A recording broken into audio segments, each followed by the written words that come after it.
man, that was a close one after being up by as much as 13 points in the second half. The Indiana Fever find themselves in a dogfight late in Seattle, and we held on to win 5 straight W's for the Indiana Fever, 78-74.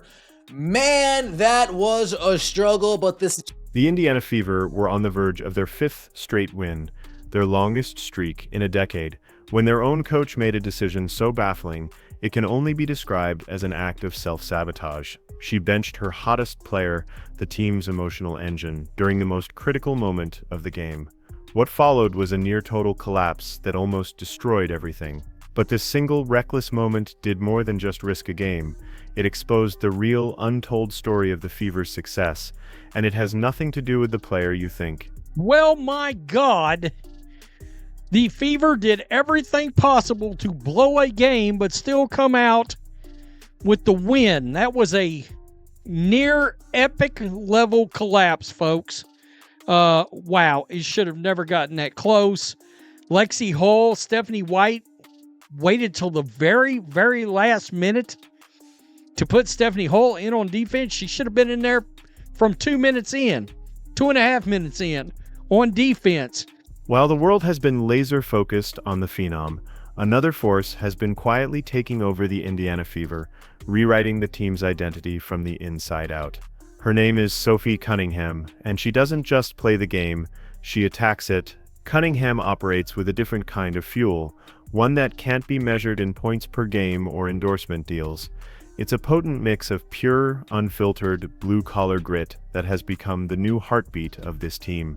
She's the player who will dive headfirst into the stands for a loose ball in the first quarter with the same rabid intensity as the final seconds of a championship game. We needed big games from a few key players, and we got big games from Sophie Cunningham, a big game from Natasha Howard, and Ari McDonald. It was very noticeable how this team performed tonight with Ari McDonald in the game and with Ari McDonald on the bench. Ari McDonald was a key component to the Fever's victory tonight. Let's get right into it. Natasha Howard, big game from Natasha Howard. 21 points, 5 rebounds, 5 assists, 10 of 12 from the field. Natasha Howard, she put in work offensively, she put in work defensively. She's the one yelling out defensive switches with military precision, getting under her opponent's skin with a devastatingly effective smirk, and celebrating a teammate's clutch bucket even louder than her own. In the void left during Caitlin Clark's absence, Cunningham didn't just step up, she became the team's central nervous system. Her raw energy is the new pulse of the Fever, a relentless, chaotic, and wonderfully infectious swagger that has given this young, talented squad a hardened edge they desperately needed. She doesn't just lead, she ignites a fire. And as they took the court against the Seattle Storm, that fire was burning brighter and hotter than ever before. But what it is about certain parts of these games, certain halves of these games, it's like they didn't want Sophie Cunningham to touch the ball at all in the second half. And she finished with 17 points, 5 of 6 shooting, 4 of 5 from three-point range. And in case you're wondering, she's the only Indiana Fever player that hit a three-pointer this evening. The game against the Seattle Storm was circled on the calendar as a major test, a tough road game against a formidable opponent. This was the kind of matchup that would prove whether the Fever's recent success was real or just a fluke. But for 3 dominant quarters, Indiana made it look shockingly easy. They were not just winning, they were cruising, building a comfortable double-digit lead that felt almost untouchable. At the very heart of this masterclass performance was Sophie Cunningham, who was having one of those legendary nights where the hoop looks as wide as an ocean, and every shot feels destined to go in. She was draining threes with a casual, almost arrogant confidence that seemed to demoralize the Storm. They sure do know how to stress a brother out. The Indiana Fever just almost pushed me to a heart attack. I mean, Jesus. Come on, guys. Come on, guys. My goodness. My goodness, man. Woo! Woo! I got to keep my towel on. My neck is wet. My neck is wet, guys. I'm sorry. They made me sweat. The Indiana Fever nearly blow a 12-point fourth quarter lead. We allow the Seattle Storm to go on an 11-0 run in the fourth quarter. Stephanie White, I keep telling y'all, I don't trust her. She was a terror on defense, locking down her assignments and dictating the flow of the game like a seasoned general orchestrating a flawless battle plan. She had racked up 17 points on just 6 shots, a display of absurd efficiency that left the defense helpless. The Fever were flowing, the energy on the court was electric, and Cunningham was the undisputed conductor of the symphony. With the team firing on all cylinders, a 5th straight win didn't just seem likely, it felt like a foregone conclusion. The game was in their hands, locked down and secured. But that was before a decision was made that defied all logic and left everyone watching completely speechless. All right, man, so can we just talk about the elephant in the room, man? When we have hot hands, we have to go to the hot hands, okay? It just does not make sense to keep giving somebody who is cold the ball, especially in clutch moments. What are we doing? Stephanie White, what are we doing? My bad, y'all. I know this probably bothered y'all. Yes. What are we doing, Stephanie White? Let me close this out, y'all, really quick. Okay, there we go. You have to refer to your hot hands, man. Come on now. You had Kelsey Mitchell take. I felt like it was like 3 or 4 shots that she took in the clutch moments where they were coming back and the turnovers was happening. Just as the Fever looked ready to deliver the final blow and put the game away for good, the unthinkable happened. With the fourth quarter underway and momentum firmly on their side, Coach Stephanie White made a call that sent a shockwave through the arena. She benched Sophie Cunningham. This wasn't for foul trouble. It wasn't because she was injured or tired. In a move that defied all basketball sense, she simply pulled her hottest player, her emotional leader, and the very engine of their dominance, and calmly sat her on the bench for 5 agonizingly long minutes. Indiana Fever survived the Seattle Storm. This was a hell of a game, and I have to be honest with y'all. I got to be completely honest with y'all. The Indiana Fever, hey, a win's a win. I'm not mad. We won. I'll take a win. But boy, are we lucky that this Seattle Storm team is borderline, they're borderline terrible offensively. This team, they play so slow.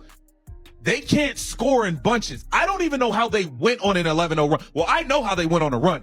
My point is, they don't score quickly enough, easy enough to even go on major scoring swings like that. That's not how they play. They are a slow, methodical team, and they missed. Skylar Diggins missed 2 wide open threes. Erica Wheeler missed a wide open 3 in the corner. The commentators were stunned into a rare silence, trying to find some strategic justification that simply wasn't there. Fans watching at home and in the stands were furious, their confusion quickly turning to outrage. It was a moment of pure basketball blasphemy. It was like a master chef preparing a Michelin star meal, only to throw away the most crucial ingredient right before serving it. In a game that is all about rhythm and momentum, the Fever's coach had just willingly yanked the emergency brake while the team was going full speed down the highway. It was a head-scratching, jaw-dropping move that felt less like a strategic adjustment and more like an act of self-sabotage. And the consequences were as immediate as they were disastrous. Absolutely are like they're now well and truly up there with the best of them. They are looking like they're going to get into that 4-5 matchup no matter what. Like, if you look at the standings, they are 17-12. They're like a half a game back on the Phoenix Mercury. If the Phoenix Mercury somehow lose tonight, they go ahead of the Phoenix Mercury. They are an entire game ahead of the Seattle Storm, and they have the tiebreak over the Storm. If they win one of the last two against Phoenix Mercury, they have the tiebreak over the Mercury. The very second Sophie Cunningham sat down, the entire dynamic of the game fractured. The vibrant, confident, and cohesive Fever team that had dominated for 3 quarters completely vanished. In its place was a hesitant, disconnected, and chaotic group that looked utterly lost on the court. The offense, which had been a smooth-flowing river of clever passes and sharp cuts, instantly became a stagnant, muddy pond. Passes became sloppy and predictable, leading to a string of careless turnovers. The shots that were falling with ease just minutes earlier now clanked harmlessly off the rim, each miss chipping away at the team's fragile confidence. We have a lot to discuss in this one. One thing being that the Indiana Fever has picked up their 5th consecutive straight win. This is their best record in over 10 years, and they have a chance to become second place in WNBA rankings. Yes, so all of the people that said that the Indiana Fever was out of contentions to winning the WNBA championships, I'm here to tell you, they all looking silly today. Seizing this unexpected gift, the Seattle Storm roared back to life. They launched a ferocious 11-0 run, slicing through the Fever's disorganized and silent defense with shocking ease. The once comfortable 12-point lead, which felt insurmountable just minutes ago, evaporated into thin air. The fiery, contagious energy that Cunningham had injected into the team was gone, and you could practically feel the panic setting in on the court. This wasn't just a minor slump, it was a full-blown, catastrophic collapse, directly triggered by the absence of their leader. Removing the team's heartbeat had sent the entire system into cardiac arrest, and the game was slipping away with terrifying speed. The odd makers had picked the Indiana Fever to actually lose this game in Seattle. No one thought that they can go to Seattle and get a win on the road. And I'm here to tell you, it got shaky in the fourth quarter. So I'm happy that we kept our composure, even though Seattle went on an 11-0 run. We've been through situations like that, but at the end of the day, we just stayed together and we talked about it and we moved on to the next play. I also think it shows the growth that we've had as a team, because early in the season we were just so inconsistent, and if teams were to do that, we would normally lose those games. But it just shows that we're getting closer, we're trusting each other, and I think that's the biggest part, is trusting and knowing that we can win those games even if they go on runs. Just as the Fever's epic fourth-quarter collapse seemed complete and a devastating momentum-killing loss was imminent, another leader decided she'd had enough. Aaliyah Boston, who had been a solid presence but relatively quiet on the offensive end, suddenly woke up and decided to single-handedly take over the game. It was as if she was personally offended by the scoreboard and the sudden turn of events. Boston exploded in the final, desperate minutes, playing with a controlled fury that refused to let her team lose. She crashed the boards with a vengeance, snatching critical rebounds out of the air. So that is 5 in a row. That is 5 wins in a row for the Indiana Fever. That is something I didn't think we were going to do it. I didn't think we were going to be able to win 5 games in a row. With or without Caitlin Clark, winning 5 games in a row isn't easy. And that's another. Up until last week, the Fever had not beaten a plus 500 team in the regular season since Nalissa Smith and Lexi Hull's rookie season. Since their rookie season. She scored tough, contested buckets in the paint, using her masterful footwork to create space where there was none. She anchored the defense, intimidating drivers and making the smart rotations that had disappeared just moments before.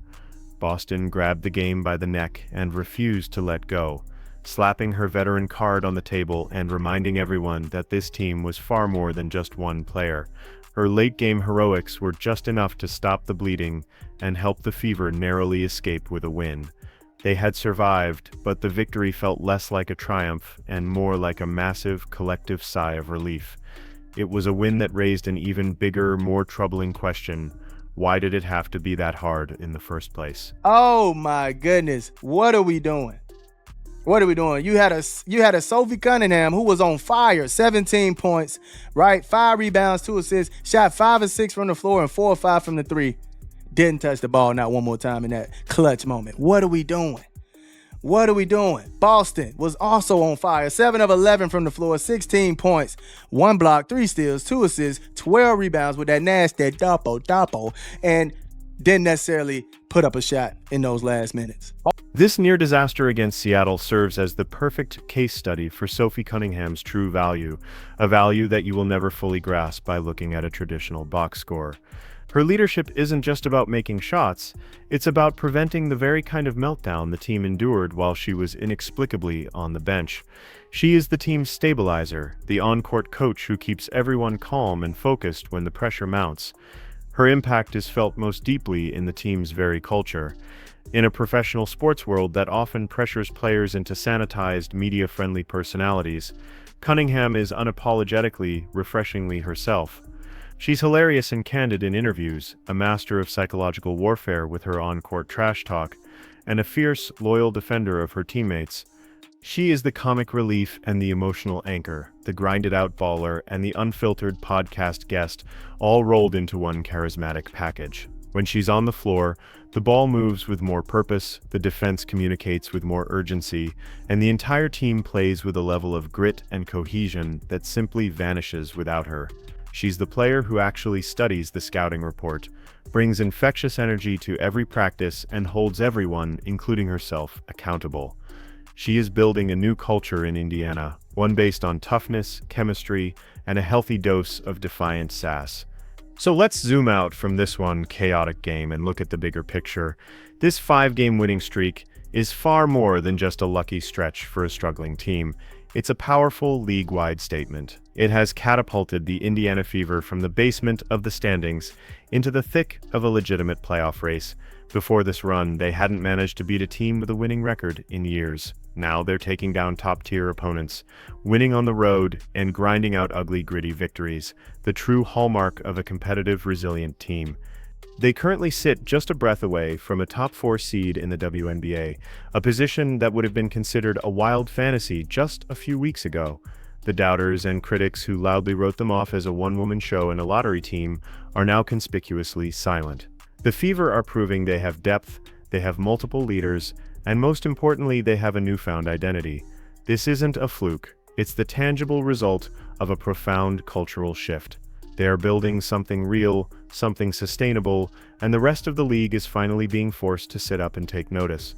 But Cunningham's impact goes even deeper than hustle and leadership. She has become the essential locker room glue, the emotional thermostat that regulates the entire team's mood. Watch closely when she's on the court. Her constant communication, her sarcastic jokes mid-play, and the way she hypes up her teammates aren't just for show, they are active tools of team building. There's a visible trust, an unspoken chemistry that has formed around her. You can see it in the way Aaliyah Boston looks for her after a tough defensive stand, or how the entire bench erupts when she hits a big shot. It's a perfect storm of personalities. Boston provides the stoic, unstoppable power in the paint. Clark brings the offensive firepower, but Cunningham brings the chaotic energy that ties it all together. She ensures the team never gets too high or too low. In a young squad still learning how to handle the pressures of professional sports, having a player who can break the tension with a well-timed wise crack or reignite the fire with a single defensive play is priceless. She isn't just a part of the team, she's the catalyst for its chemistry. In every great team, there are two kinds of stars: the superstars who fill the stat sheets and get the endorsements, and the anti-stars who fill the gaps and win the games. Sophie Cunningham is the ultimate anti-star. She is the player who embraces the thankless jobs that don't show up in highlight reels. She's the one volunteering to guard the opponent's most dangerous perimeter player, the one diving on the floor to save a possession, and the one holding the team together when things start to unravel. Her value isn't just in what she does, but in what she allows her teammates to do. By taking on the role of the enforcer and the emotional anchor, she absorbs the pressure that would otherwise fall on players like Boston and Clark. She allows the scorers to focus on scoring and the playmakers to focus on creating because they know she's handling the dirty work. This makes the Fever infinitely more resilient. They are no longer a team that lives or dies by one player having a perfect night. They have a foundation, a heartbeat of hustle that keeps them competitive no matter the circumstances. Sophie Cunningham is the player every superstar wishes they had beside them, the one who does the work so they can shine. In the end, the story of the Indiana Fever's incredible resurgence is a powerful lesson not just for their fans, but for the entire sports world. It's a vivid reminder that a team's true identity is often forged in the fires of adversity and shaped by leaders who don't always get the headlines or the glory. While the spotlight will always follow the flashy stats and the marketable hype, the real engine of this team is its culture, a culture of grit, accountability, and unfiltered chaos that is perfectly embodied by Sophie Cunningham. She is the pulse, the voice, and the undeniable heartbeat of a team that is finally learning how to win. They survived a near catastrophe against Seattle, not because of a perfect game plan, but because of the tough, resilient identity she has helped build from the ground up. The most valuable players aren't always the ones whose jerseys are on the posters, they're the ones who change the very soul of the team, and as the Fever continue their surprising climb, the rest of the WNBA is left to wonder just how far this fiery new identity can take them.